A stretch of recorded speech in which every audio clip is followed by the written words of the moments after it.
Bien, quizás no he sido lo suficientemente claro con algunos conceptos que se han presentado y que quizás algunos los llevé a la confusión cuando hice la pregunta que era primero, si el arrepentimiento o la fe.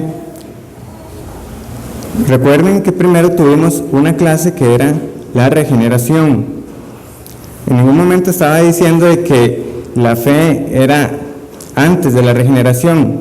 No, primero vimos la regeneración y después, por medio de ese cambio que el Señor obra, las personas pueden expresar fe. La cuestión de por qué hice la pregunta, si la fe o el arrepentimiento, es que íbamos a estudiar primero, porque en un sentido lógico la fe tiene que también anteceder al arrepentimiento. Un autor como Hodge se lo dice así tajante: la fe es primero. Otros como Grudem no le dan esa importancia de decir, bueno, tiene que ser primero la fe y luego el arrepentimiento. ¿Por qué? Porque veamos algunas definiciones. Recordemos que nosotros hemos llamado el curso Fe y Arrepentimiento, pero esto, para fines de estudio, es lo que se llama la conversión. O sea, cuando nosotros vamos a estudiar y alguien habla de la conversión, básicamente estamos hablando de lo mismo, de la fe y el arrepentimiento. Entonces veamos, por ejemplo, esta definición. Dice: la conversión es nuestra respuesta voluntaria al llamamiento del Evangelio, mediante el cual nos arrepentimos de nuestros pecados y ponemos nuestra confianza en Cristo para salvación. Vemos lo que está poniendo el primero. Dice que primero nos arrepentimos y después ponemos nuestra confianza, pero él no es el único que tiene una definición así. Esta es, por ejemplo, de Strong, otro bautista reformado de fines del siglo XIX y principios del XX. La conversión es el cambio voluntario en la mente del pecador, en el cual él se vuelve, por un lado, del pecado y por el otro, hacia Cristo. El anterior y elemento negativo en la conversión, esto es, el volverse del pecado, lo denominamos arrepentimiento. El posterior o elemento positivo en la conversión, esto es, el volverse a Cristo, lo llamamos fe. Entonces, de nuevo, él está poniendo en la definición primero arrepentimiento y después la fe. Otro que es más familiar para nosotros, que es la que hallamos en el sumario de Doctrina Cristiana de Berkhoff, dice: la conversión comprende dos elementos, uno positivo y otro negativo, que se llaman arrepentimiento y fe. El arrepentimiento tiene que ver con el pasado, al contrario, la fe mira al futuro. Entonces vemos que es una cuestión de definición, pero la pregunta que debemos hacer nosotros, ¿es esto bíblico? Bueno, vamos a las Escrituras, Romanos 6:11.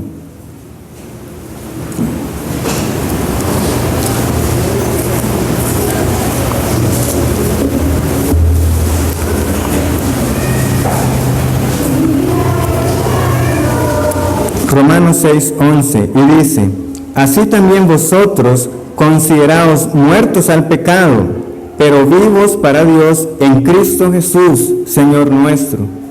Hay dos elementos: uno es usted se vuelve del pecado y el otro es usted se dirige hacia Cristo, y es un llamado constante en las Escrituras. Otro pasaje muy conocido, Isaías 55, versículo 7.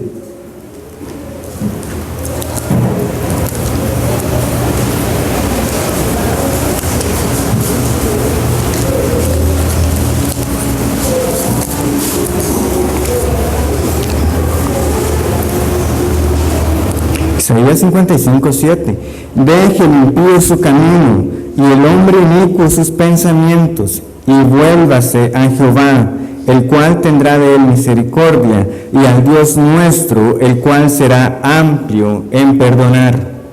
Deje el pecado, vuélvase a Cristo. Es un llamado al arrepentimiento y a tener fe. Pero nuevamente, si uno lo expresa de una manera más lógica, ¿cómo se va a volver usted hacia algo que no cree? Esa es la razón que da Hodge. También cabe aclarar que al igual que la regeneración, la conversión es un acto que solo se da una vez. Nosotros no somos reconvertidos, no. uno es convertido una vez.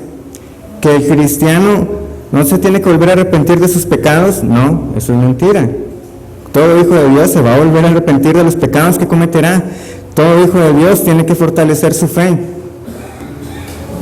Esos elementos siempre estarán presentes, pero la conversión como tal solo se da una vez. Y habrá momentos de sequedad espiritual, de profunda desolación, pero eso nosotros lo llamamos una restitución, una restauración, pero no es en ninguna manera que la persona vuelva a ser reconvertida. Una vez convertida, para siempre, igual que la regeneración, es un acto que solo ocurre una vez.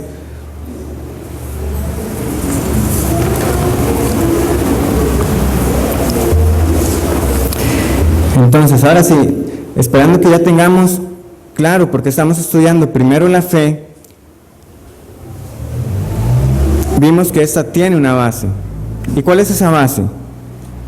La base es el testimonio de Dios que nosotros estudiamos la semana pasada. ¿Por qué razón creyó Adán y Eva? ¿Por qué razón creyó Abraham? ¿Por qué creyó Moisés? Solamente creyeron en base a lo que Dios decía ser que Él era. No tenían nada más a qué apelar. Yo soy Moisés. De cierto os digo que nacerá un hijo que aplastará la simiente de la serpiente. ¿Por qué creyeron? Solamente porque Dios lo decía. Esa es la base de nuestra fe. Pero también vimos que en el caso de los profetas, ellos a veces llegaron con señales y milagros, y los señales y milagros no era que confirmaban que Dios era veraz, eran que confirmaban al profeta que lo que él decía era cierto, porque Dios no necesitaba confirmación de decir lo que él era que era, o lo que él es. Pero nosotros vimos también, y de acuerdo a Hebreos, capítulo 1, del 1 al 3, que en esos tiempos el Señor nos habló por medio de sus profetas, pero en ese tiempo Él nos ha hablado por medio de su Hijo. Y en Él nosotros tenemos la revelación del Padre. Y vimos cómo en el camino de Emaús, abriéndoles el entendimiento, les habló cómo, desde el inicio hasta el final, las Escrituras, que en este caso estamos hablando del Antiguo Testamento, hablaban de Él. Pero Cristo, antes de partir, les dijo: yo os enviaré otro Consolador. Y también hablamos de que tenemos el testimonio del Espíritu, que el Espíritu da testimonio a nuestro espíritu de que somos hijos de Dios. Y hay algo que hay que notar en esa frase que dijo Jesús, cuando Él dijo otro Consolador, que es la partícula griega que ustedes ven ahí, alos. No es cualquier otro, porque a veces uno puede hablar de un suplente de menor calidad, alguien que viene a hacer ahí como las extras, digamos. No, ese otro era alguien del mismo tipo. Y esto tiene que ser también de paso gratis, una prueba que tienen que refutar los que niegan la Trinidad, ya sean arianos o sean modalistas. ¿Por qué? Porque Cristo no estaba diciendo que venía una fuerza ahí impersonal, no, está viniendo alguien como yo, otro, pero del mismo tipo, distinta persona, pero con todas las mismas cualidades. Y vemos entonces de que no se trata de otra forma de Dios, sino que una persona con todas sus facultades.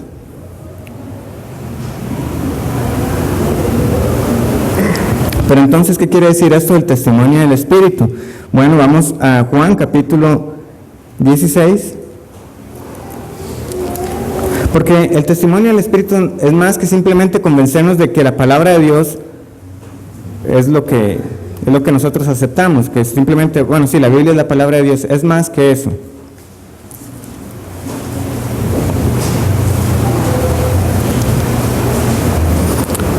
Y dice así: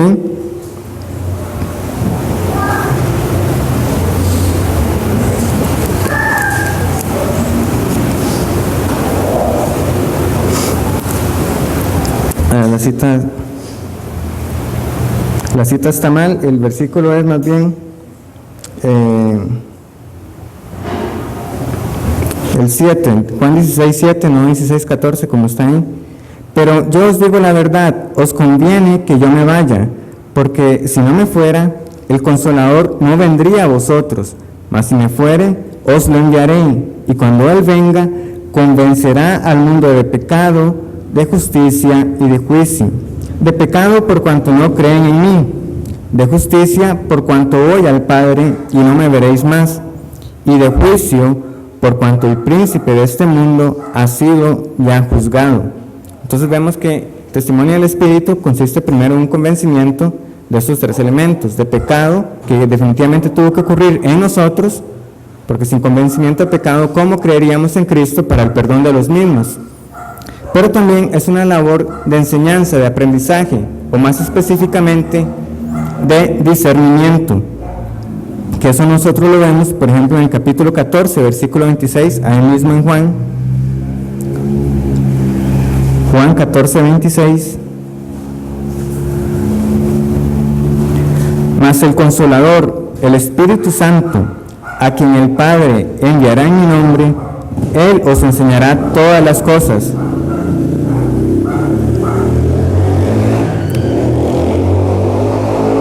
Y os recordará todo lo que yo os he dicho. También tenemos el versículo 13 en el capítulo 16. Pero cuando venga el Espíritu de verdad, Él os guiará a toda la verdad, porque no hablará por su propia cuenta, sino que hablará todo lo que oyere y os hará saber las cosas que habrán de venir. También en 1 Corintios capítulo 2,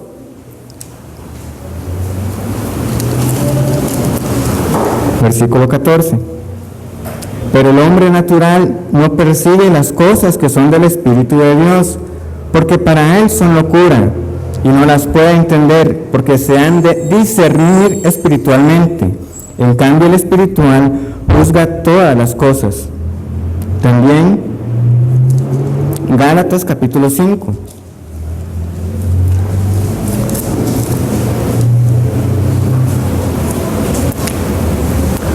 Gálatas capítulo 5, versículo 16 en adelante, dice: digo pues, andad en el Espíritu, y no satisfagáis los deseos de la carne, porque el deseo de la carne es contra el Espíritu, y el del Espíritu es contra la carne, y estos se oponen entre sí, para que no hagáis lo que quisierais.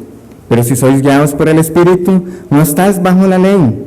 Y manifiestas son las obras de la carne, que son adulterio, fornicación, inmundicia, lascivia, idolatría, hechicerías, enemistades, pleitos, celos, iras, contiendas, disensiones, herejías, envidias, homicidios, borracheras, orgías y cosas semejantes a estas, acerca de las cuales os amonesto, como ya os lo he dicho antes, que los que practican tales cosas no heredarán el reino de Dios.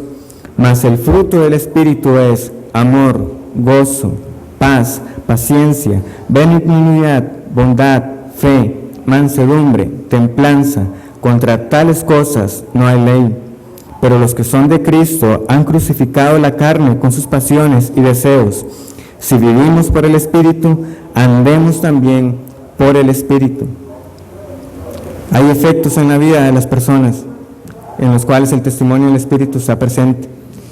Ayer el hermano Alex dijo algo muy importante. Las personas temían de que si la gente empezaba a leer la palabra de Dios, empezaban a desviarse con sus ideas propias y que iban a nacer un montón de herejías. Pero el Espíritu lo guía a uno a la verdad, y los que son de Dios hallarán la verdad y no solamente la hallarán, sino que van a discernir, van a tener ese juicio para juzgar toda doctrina.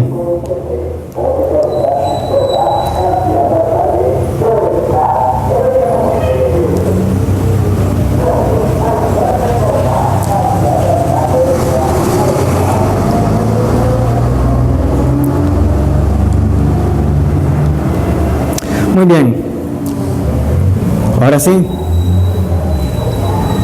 tenemos la base, pero también hay tipos de fe. Ahora, cuando estoy hablando de tipos de fe, En ninguna manera tenemos que pensar de que hay distintas maneras de fe o manifestaciones de fe que salvan. Estas clasificaciones que están aquí, esas que vemos, ninguna es una fe que salva, pero que para efectos de estudio, si usted escucha el término, entiendan a qué se refieren. En el caso de los dos primeros, por ejemplo, son los que pone Hodge. Él habla de una fe muerta y habla de una fe temporal. Berkov habla también de una fe temporal, habla de una fe histórica, habla de una fe milagrera, pero en ninguna manera todos son claros. Alguien que le diga a usted de que algún tipo de fe como ese es para salvación, está mintiendo, porque no lo es. Y quizás de los que estamos viendo acá, la fe temporal es la que en la práctica, porque en la teoría todo el mundo le dirá, no, mentira, es una fe temporal, eso que va a estar salvando, pero en la práctica, todas esas personas que por un tiempo parecía que habían manifestado una fe, que habían creído en el Señor, pero que luego se apartan, dirán, no, bueno, y fulanito se fue, pero él creyó ya y tiene que ser salvo, y no es así. En el caso de la fe muerta, es esa fe que es inculcada desde el nacimiento. Usted es hijo de padres cristianos,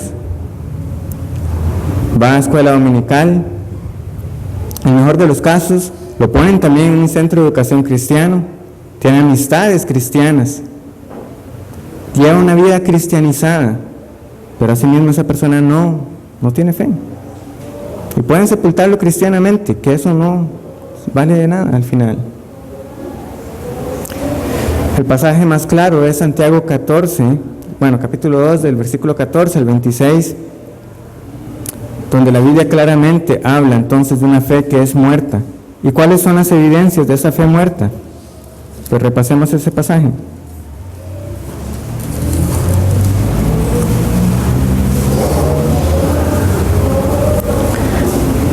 Hermanos míos, ¿de qué aprovechará si alguno dice que tiene fe y no tiene obras? ¿Podrá la fe salvarle? Y si un hermano o una hermana están desnudos y tienen necesidad del mantenimiento de cada día, y alguno de vosotros le dice, id en paz, calentaos y saciaos, pero no le dais las cosas que son necesarias para el cuerpo, ¿de qué aprovecha? Así también la fe, si no tiene obras, es muerta en sí misma. Pero alguno dirá, tú tienes fe y yo tengo obras. Muéstrame tu fe sin tus obras, y yo te mostraré mi fe por mis obras. Tú crees que Dios es uno, bien haces, también los demonios creen y tiemblan. ¿Mas quieres saber, hombre vano, que la fe sin obras es muerta? ¿No fue justificado por las obras Abraham, nuestro padre, cuando ofreció a su hijo Isaac sobre el altar? ¿No ves que la fe actuó juntamente con sus obras y que la fe se perfeccionó por las obras? Y se cumplió la escritura que dice, Abraham creyó a Dios y le fue contado por justicia, y fue llamado amigo de Dios. Vosotros veis, pues, que el hombre es justificado por las obras, y no solamente por la fe. Asimismo, también Rahab la ramera, ¿no fue justificada por obras, cuando recibió a los mensajeros y los envió por otro camino? Porque como el cuerpo sin espíritu está muerto, así también la fe sin obras está muerta. No importa dónde usted haya tenido su educación cristiana y que usted aquí mismo esté siendo instruido con sana doctrina, al final no le espera un final distinto al de los demonios.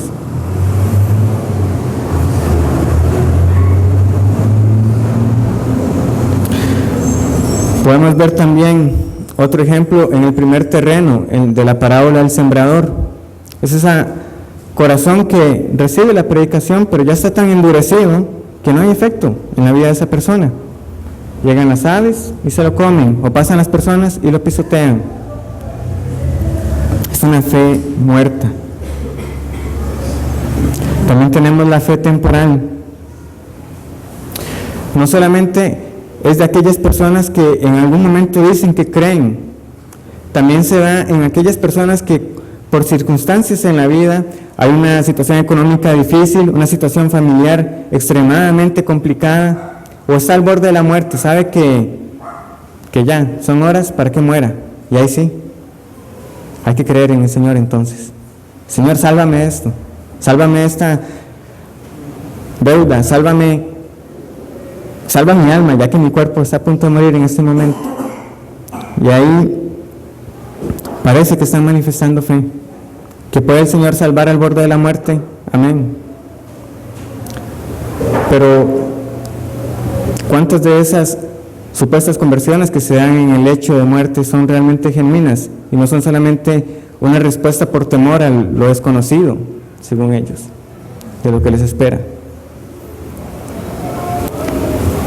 Hay evidencias, hay personas que dicen que están creyendo y no solamente eso, que a simple vista nos parece que algo están manifestando, son el terreno segundo y tercero, porque brota, crece, parece que está creciendo, mucha hoja, mucho follaje, pero viene el sol y se seca, no tienen profundidad de raíz y los espinos la ahogan.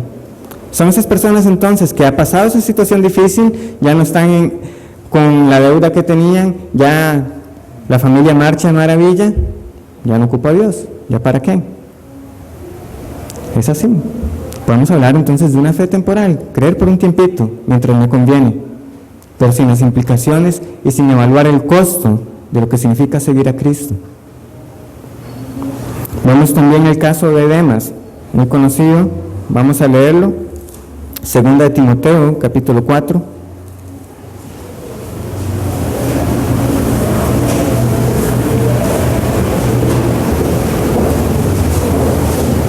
Segunda de Timoteo, capítulo 4, versículo 10.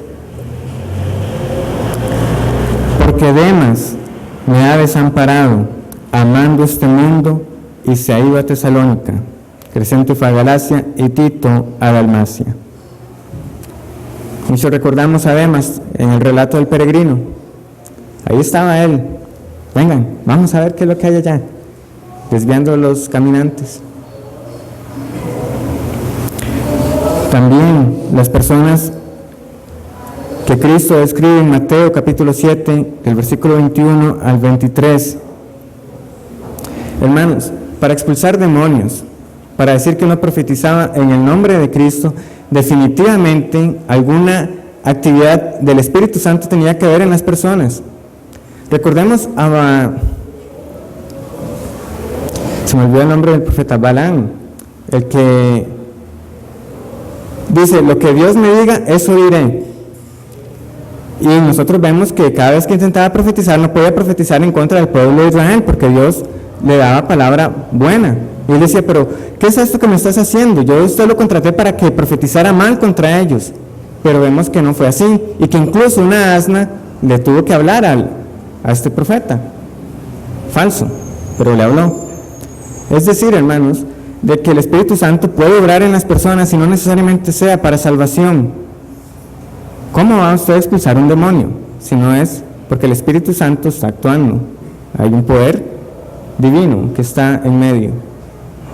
Pero eso no quiere decir de que la persona sea convertida. Y es fácilmente ser engañado y poner entonces la mirada en esas obras que se están haciendo y no en Jesucristo. Saúl mismo también es un caso de gran advertencia para nosotros, donde el Espíritu Santo, nosotros leemos que el Espíritu de Dios reposó sobre él y por un tiempo tuvo la bendición de Dios, pero luego se apartó. ¿Estoy enseñando que la salvación se puede perder? No.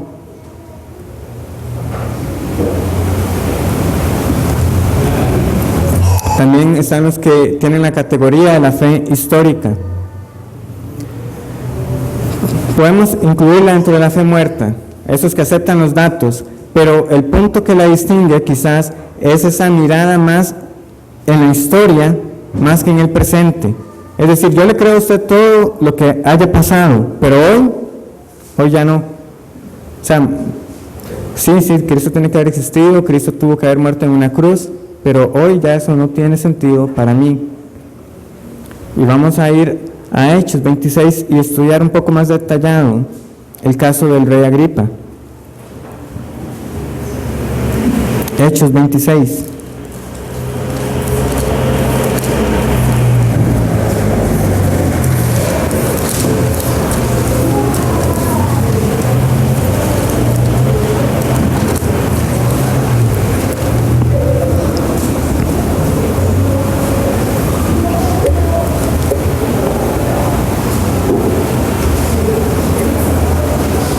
Nosotros conocemos las palabras que Agripa dirá al final, pero veamos toda la presentación y todo lo que Pablo le dijo y lo que al final, a pesar de todo ello, Agripa dirá.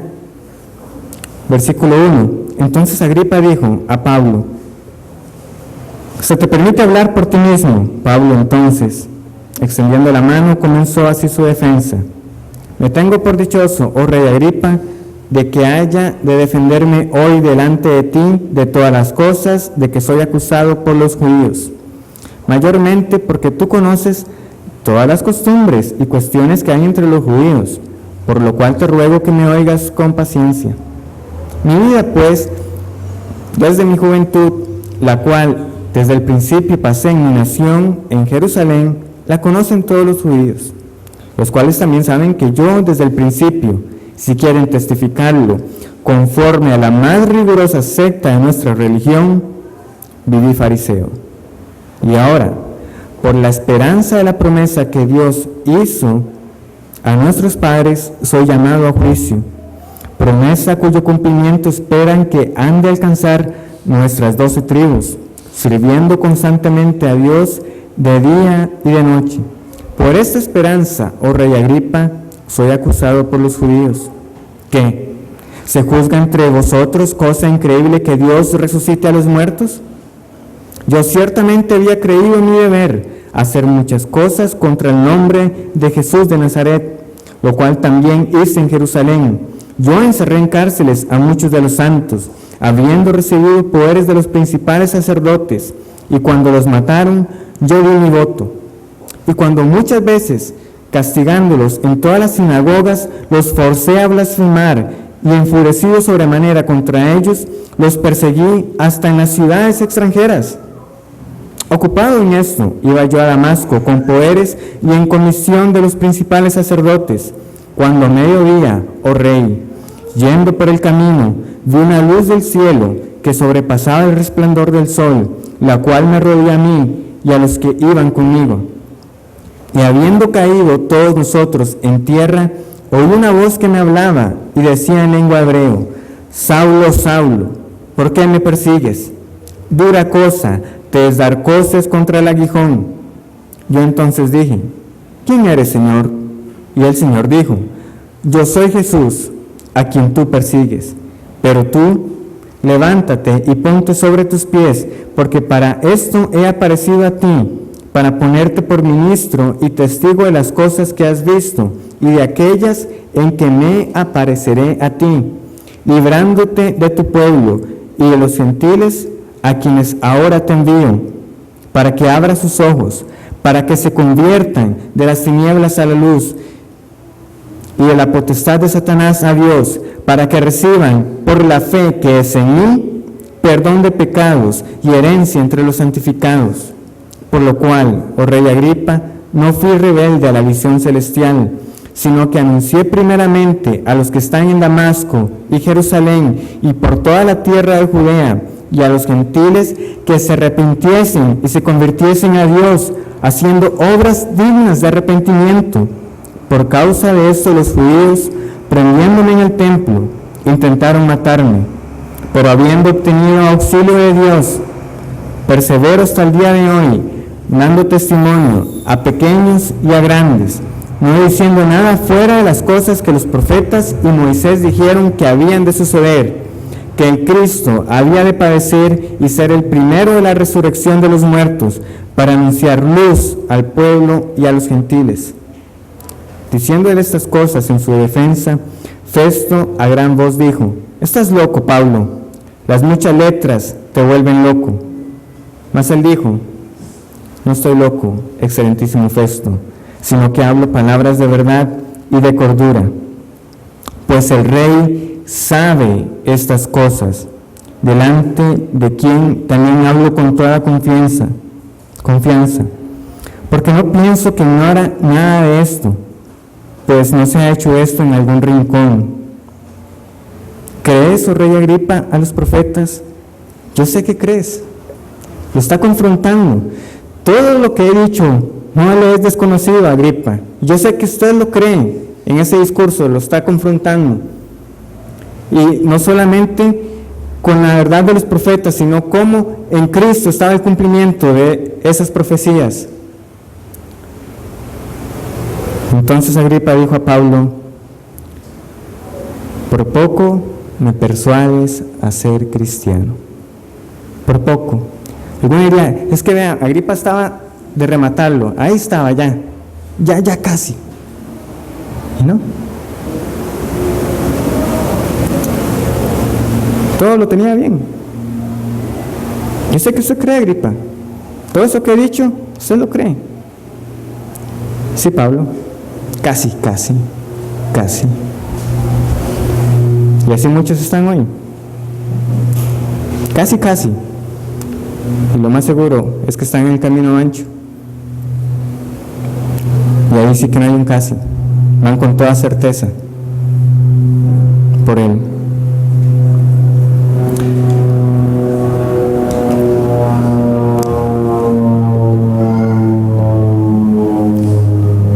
Finalmente tenemos una fe milagrera. ¿Qué es esta fe milagrera? Es aquella convicción que la persona tiene de que ocurrirá un milagro a su favor. Y la diferencia es que esta fe puede ir o no acompañada de la fe salvadora. Vamos a ver unos cuantos. La mayoría de ellos vamos a tenerlos en los milagros que nuestro Señor realizó, porque Él hizo muchos, pero hermanos, si nosotros somos atentos a la lectura, no siempre Cristo dijo: tu fe te ha salvado. En algunos casos las personas recibieron lo que querían y ya, se fueron. ¿Creían ellos que Cristo podía obrar ese milagro para ellos? Claro, que tenía el poder, ya fuera para devolverles la vista, para que pudieran volver a caminar, sí, pero era solamente eso lo que querían, no una vida de rendición al Señor. Mateo 8:11.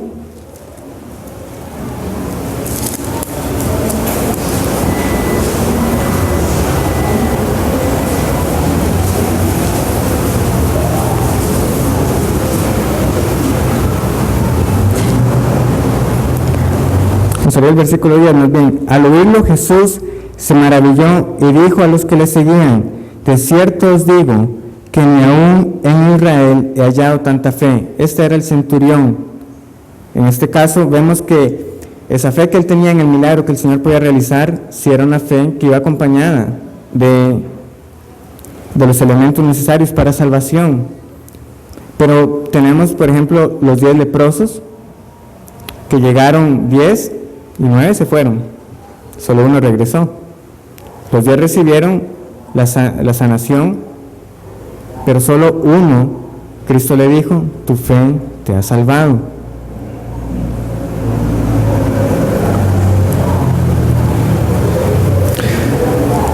Y ahí tenemos otros pasajes que también pueden consultar, de más milagros realizados, donde las personas recibían lo que querían. Pero sin duda, hermanos, la única distinción que sí vale es entre la fe que salva y la fe y todo lo demás que no es fe, que salva. La Escritura no solamente hace énfasis en la necesidad de cada persona, no solo de que tenga esta fe, sino que la demanda, porque es clara en el objeto que esta fe tiene. No le está haciendo una pregunta a las personas: ¿tienen fe? Sí. ¿En qué la tienen? No. Es definida. Es fe en Cristo Jesús. La respuesta no admite muchas opciones. Y esos son solamente algunos pasajes de referencia. Vamos a leer, por ejemplo, Hechos 24:24. Porque los pasajes abundan que ligan siempre fe con la persona de Cristo. No tenemos que adivinar quién es el objeto de la fe que salva.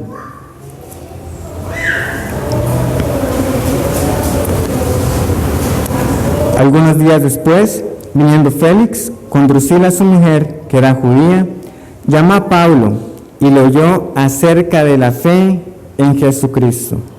1 Corintios capítulo 15, versículo 14.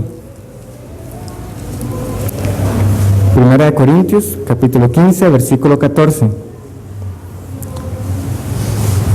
Y si Cristo no resucitó, Vana es entonces nuestra predicación, vana es también vuestra fe. Gálatas 2:16.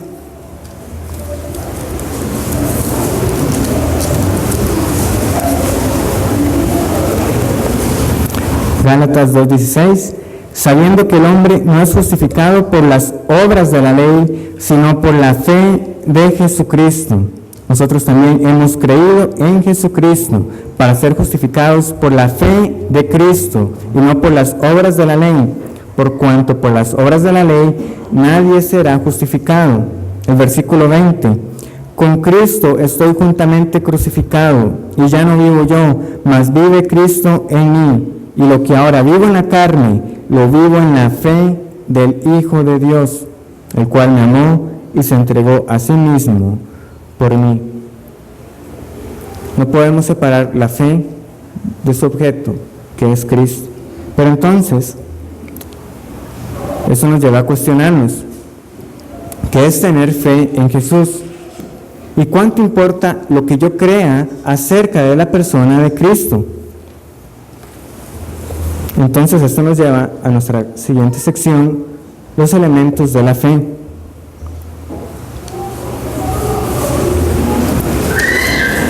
Los elementos de la fe. Y el primero de ellos es el conocimiento. Algunos autores usarán un término latino, que lo vemos ahí, noticia, información, de datos. En la Vulgata, cuando uno revisa esta palabra, aparece una vez, y es el versículo que tenemos ahí y lo vamos a buscar, Romanos 1:28.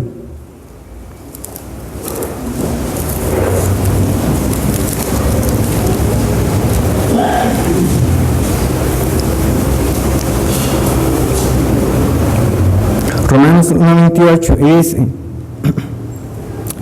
y como ellos no aprobaron tener en cuenta a Dios, en esa frase tenemos el término noticia en la Vulgata.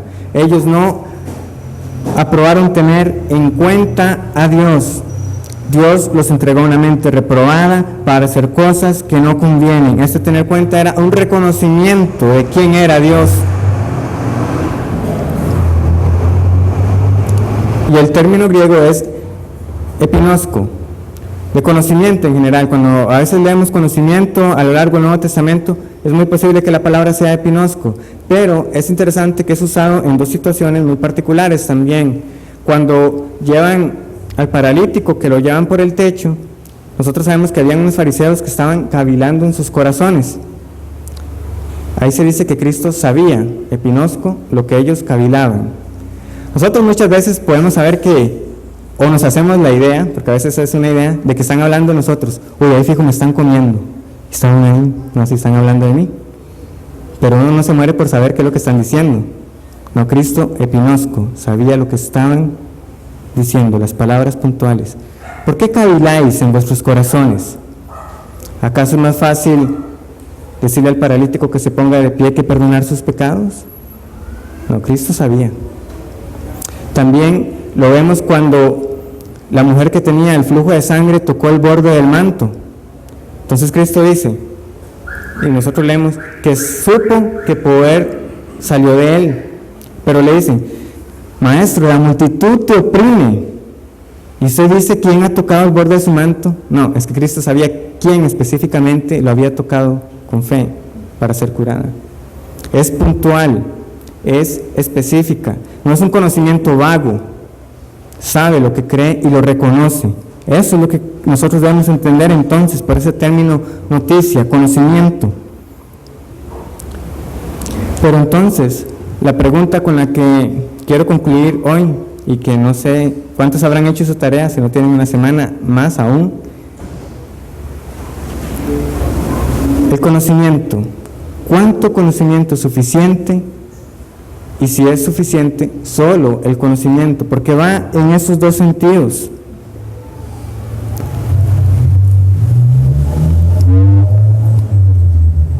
Y reflexionemos cómo fue cuando nosotros creímos al Señor.